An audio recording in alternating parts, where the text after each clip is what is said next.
Sergeant Luis Mendoza, California Highway Patrol, East Los Angeles area. Okay, take us to the very beginning of what happened here. Yes, at approximately 3:05 this morning, our units were behind the vehicle that they noticed was driving a little erratically. The vehicle came back as a stolen vehicle.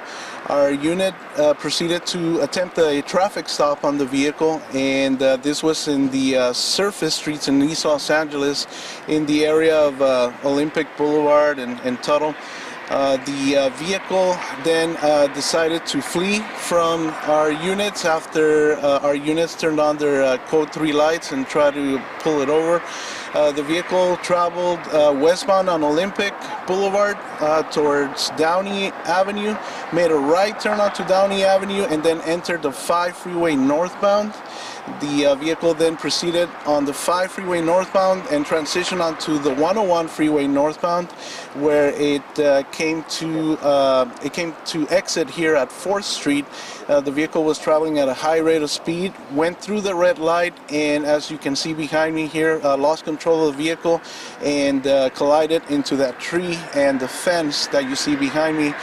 The driver, the suspect of the stolen vehicle, fled on foot, exited the vehicle and ran down the embankment onto the freeway and attempted to cross the 101 freeway when he was struck by a vehicle down on the freeway, causing another collision down in the traffic lanes of the northbound 101. This time we have the entire northbound 101 closed at 4th Street. We're coordinating with Caltrans so that we can get all the vehicles out at 7th Street.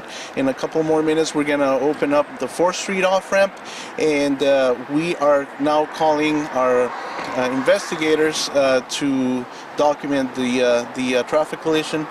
And we have called the coroner's office. He was pronounced deceased approximately 1 hour ago. Talk to us about the dangers when something like this happens, not only for CHP officers, but drivers, pedestrians. Speak about the dangers of having this happen. Well, what happens is it can all be, in reality, we don't know what these suspects are going to do once we try and pull them over.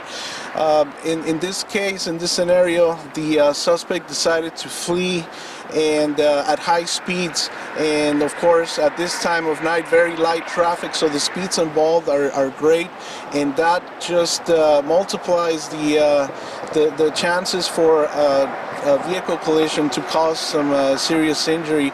Fortunately, no one else was injured in this case. It was just a suspect who attempted to cross the freeway.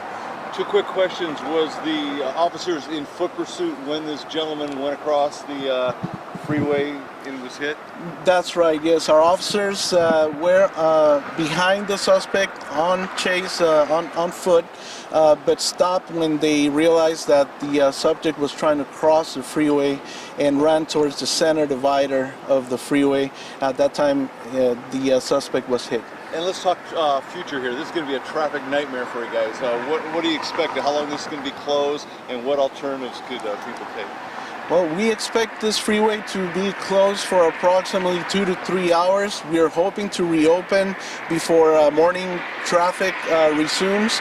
And one of the good alternates to this area would be, of course, the surface street.